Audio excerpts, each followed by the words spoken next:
I've been doing journalism, print journalism, for 30 years. Certainly made my share of mistakes, but I'm increasingly unhappy with what my profession does. When I think about American democracy, it's not just the politicians, it's not just the money problem. I think it's also us. We in American journalism, I think, are not educating the American public very well. We're not offering food for thought. What are we offering? We're offering warmed over gossip.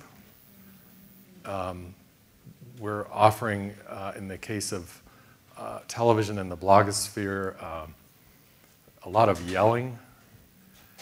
And much of the information that we offer the public is sort of headline service repeated, ad infinitum. If you think about the coverage of the Gulf disaster, for example, that's maybe the worst example, or best example, that I can think of sort of the failure of our profession. Just sort of constantly repeating, it's a mess, it's a mess, it's a mess, it's a disaster, but not really informing people about how do we get to this place. And I'm not sure we've done a lot better job with Lake Erie and the water crisis in Toledo. So I want to suggest that there's a better way, that there's an alternative approach to journalism which we've sort of lost sight of. And it was called the new journalism in the 60s. It's really the old journalism. The new journalism, some of you may remember sort of Tom Wolfe, Norman Mailer, Miami and the Siege of Chicago was a book Mailer wrote about the 1968 Republican and Democratic conventions. He also wrote a book called The Armies of the Night about the 1967 protest of the Pentagon. Actually, this new journalism of the 60s is the old journalism. I would associate it with Ernie Pyle and Edward R. Murrow, for example.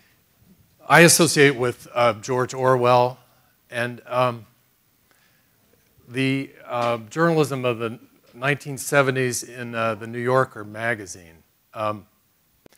Orwell wrote two, we know him for 1984, but he wrote two really great books. He was primarily a journalist. And he wrote a book about the Spanish Civil War called Homage to Catalonia. He actually fought in the war, and this was sort of part of what Orwell did. He believed that to write about people, you had to be part of them. You had to sort of immerse yourself. And he also wrote a perhaps even greater book called The Road to Wigan Pier about poverty. It was the first time anyone had ever sort of said, I'm going to go be with these folks and describe what it's like. The term of art in the 60s was reportage. The idea of reportage is that the writer is frankly subjective. He's not hiding his own point of view. In fact, he may be kind of outspoken. But he's not ideological. That is to say, he's not leading himself or the readers toward one preordained conclusion.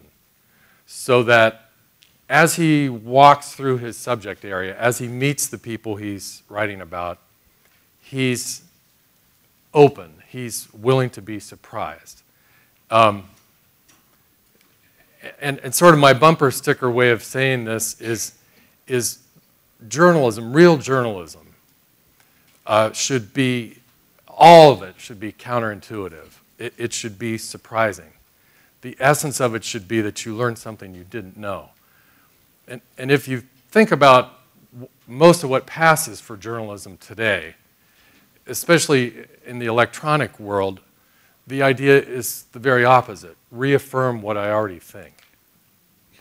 If you think about somebody like Walter Lippmann back in the day, people read Walter Lippmann kind of to see a mind at work, not to say, oh, tell me what I think, reaffirm what I already think.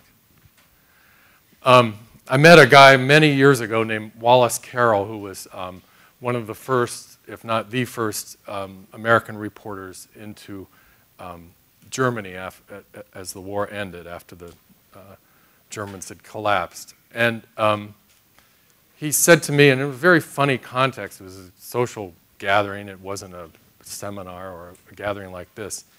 He said the point of journalism, the function of journalism is very simple. It's to help people understand their world, help people better understand their world. So that if I were, say, teaching a class and working with a blackboard here with young journalists, I'd write the word insight on the board and circle it about 100 times. The hope, the goal should be insight, something new, some sort of insight. And so when I think about reportage, I think about this search for insight, this search for something new about the subjectivity, the honest subjectivity of the writer, and about the ability to be surprised. That's reportage to me. And the other two examples I wanted to give, because they weren't professional journalists, are two writers, well, actually, one was a philosopher.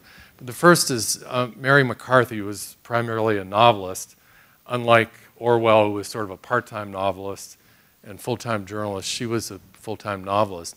But she wrote two really wonderful books that are sadly probably out of print now, kind of their time, of their moment. One about the Vietnam War and one about Watergate. And she went to Vietnam and in the Orwell fashion immersed herself in the story and wrote a really interesting series of dispatches for the New Yorker magazine, later published as a book, on the Vietnam War. And then she wrote an even better book on the Watergate hearings, immersing herself totally there every day for the hearings. She called that the Mask of State. And that's the other thing I think about reportage. It should be a sort of outsider's perspective. And that above all else, avoid the conventional wisdom, the thing that everyone's saying or everyone's writing about. To me, if you're a real journalist, and I violated this last Sunday, you should not write about Donald Trump. Just because, you know. Hannah Arendt is my third example, and she was a political philosopher from Germany, an existentialist political philosopher primarily, but she wrote a very famous and very controversial book that got her in a lot of trouble called Eichmann in Jerusalem, which some of you may remember. And she wrote, again, this was dispatches, this was reporting from the scene, from Jerusalem, in the New Yorker, and she later turned it into a book. And she coined this phrase that is now part of the language, part of the culture, the banality of evil, where she came up with this brilliant insight, and it's one of the controversies about the book.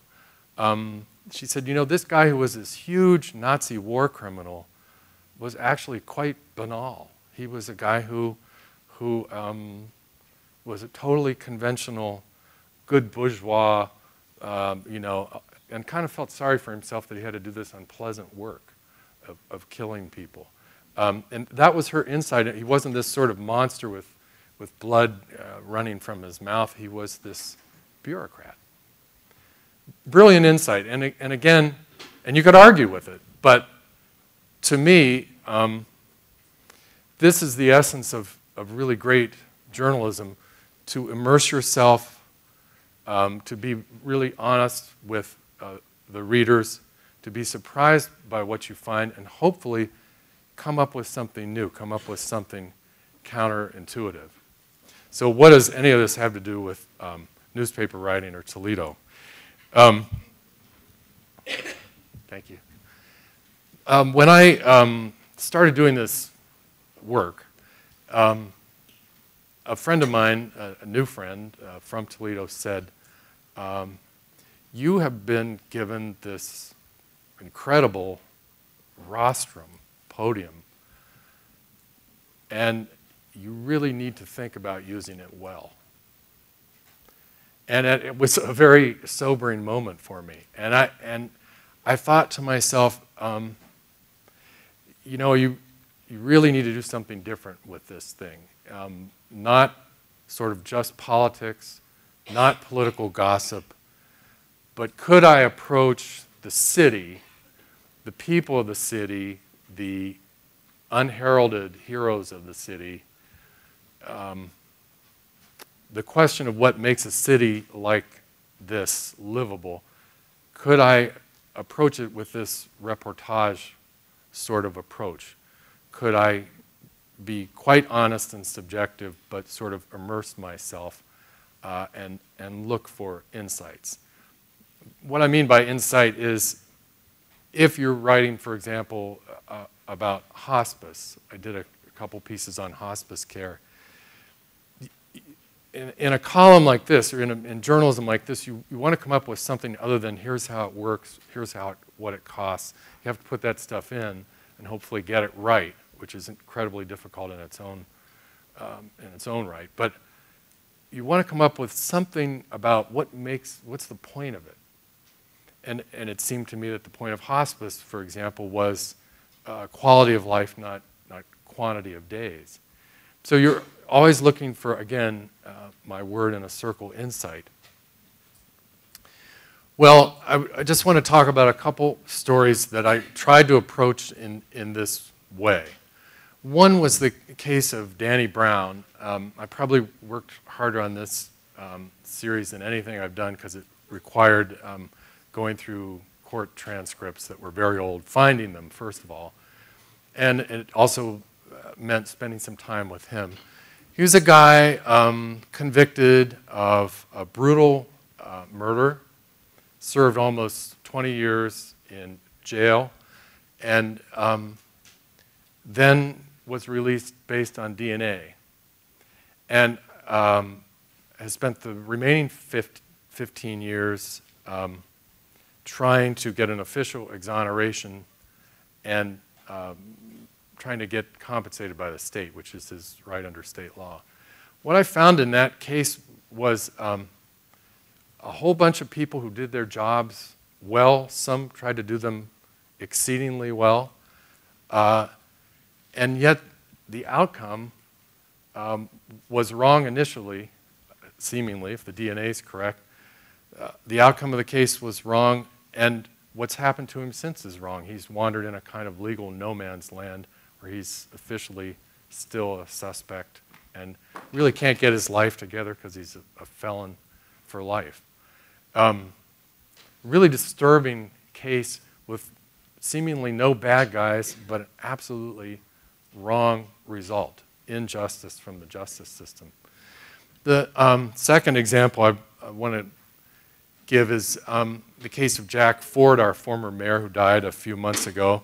When I came back to town, I had known him before when I worked here, and I looked him up, expecting to find this as sort of older man at kind of the end of his career.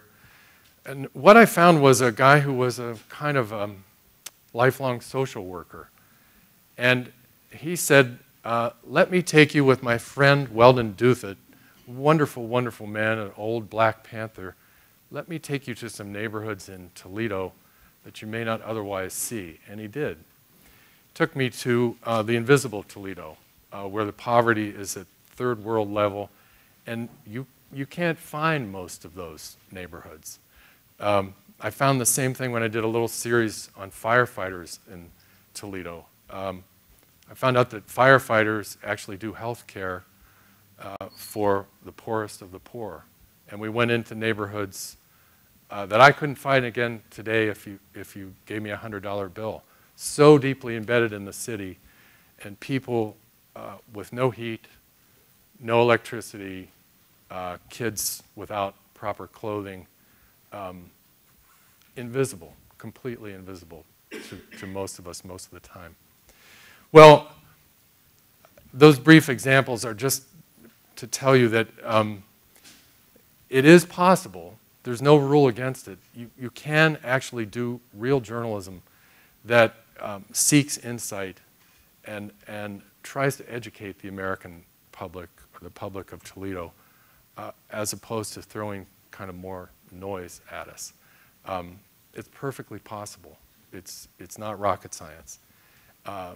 And the response of the public to something real, something with a little substance to it, and in no way am I saying I meet these standards on a regular basis, but just the attempt to write something real with a little insight into it, people absolutely gobble up. They're so grateful.